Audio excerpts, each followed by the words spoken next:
What's going on? TTC, proper English. So they made the announcement about, from the league made the announcement about the hit on Ricardo Lockette. They even put out a video about the whole situation or why they did what they did and didn't do what they didn't do. And I just wanted to weigh in on that. There's a whole lot of talk. A bunch of people, the whole social media, the whole internet world is voicing their opinions, and just like to be expected, a bunch of people didn't even listen to what they said in the video for one, and people who don't listen to what was said in the video, people who don't even understand football or know the rules and all that kind of stuff, spouting off at the mouth, saying whatever they want to say. You got supposed diehard Seahawk fans just saying, "Oh no, he targeted him," and all this kind of stupid stuff. It's silly. Bottom line is this: for anyone who believes that it wasn't a blindside block, because some folks are like, it wasn't blindside, and yada yada yada. Some folks are like, yeah, he was targeting him and he should have been fined and this and that. A lot of folks think that it wasn't a blindside hit and there shouldn't have been a penalty because Ricardo Lockette saw the guy coming. He turned into him and yada yada yada, which is fairly true, partially true. The reality is this: it was a blindside block. What people don't seem to understand is that blindside does not suggest literally blind, meaning the player didn't see the block coming. That has nothing to do with whether it's a blindside block or not. What makes something a blindside block or not is the rule, the actuality of the rule that is set by the NFL and the directions the players are traveling.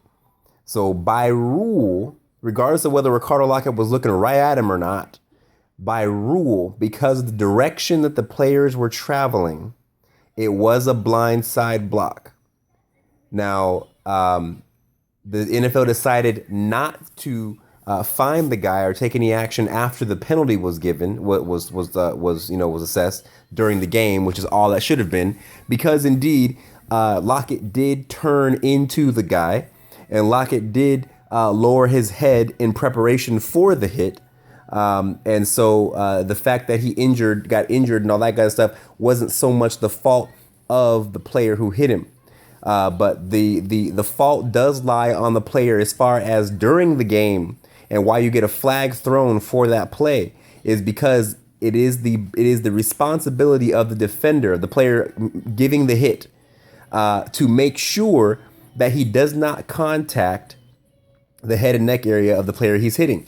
And sometimes that ends up with the player who ducking their head into him, and ends up being hitting them anyway. That's just part of football. Same thing with the defenseless receivers and all that kind of stuff.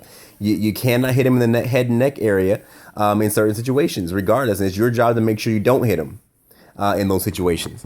So it was a correct call on the field to throw the flag because he made contact with the head and neck area, albeit that Ricardo Lockette lowered into him.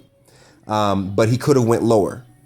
There's a target zone you're supposed to aim for, and if he had aimed for it better, there's a good chance he wouldn't have hit Ricardo in the head.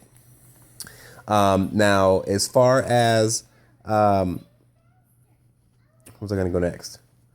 As far as Ricardo getting hurt, really, I think it would have been better if Ricardo had actually been legitimately blindside blocked, and I mean blind as in not see it coming. It's kind of like when how they always say that when people get in car accidents, when drunk drivers get in car accidents, the drunk drivers usually don't get hurt. It's the people who are sober who get hurt.